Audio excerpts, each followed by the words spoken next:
Banaskantha Palanpur LCB squad દ્વારા બિન બેકાયદેસર urea ખાતરનો જથ્થો પકડી પાડતી LCB Banaskantha range catch IG Banaskantha અધિક્ષક અક્ષરાજ મકવાણા સાહેબના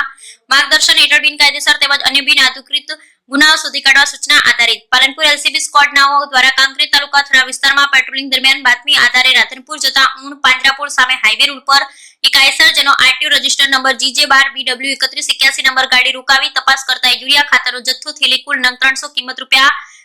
5,44,249 નો જથ્થો મળી આવેલ તેમજ આઈસર ડ્રાઈવર ભલાભાઈ પરાગભાઈ ચૌધરી રહે લક્ષ્મીપુરા તાલુકો રાધનપુર પાટણવાળા પાસેથી યુરિયા ખાતરના કાગળો માંગતા મળી ન આવેલ એમ કુલ મુદ્દામાલ કિંમત રૂપિયા 12,49,249 નો મુદ્દામાલ કબજે કરેલ કામગીરી કરનાર Palanpur LCB PI VG Prajapati LCB PSI PI Ahir તેમજ head constable Kismatji head constable Bharatbhai head constable Vishnubhai head constable Pradhanji police constable Jaypalsinh police constable અશોકભાઈના દ્વારા બિનકાયદેસર યુરિયા ખાતરનો જથ્થો પકડી ને થરા પોલીસ સ્ટેશનમાં કાયદાકીય કાર્યવાહી હાથ ધરવામાં આવી રિપોર્ટ રામજીભાઈ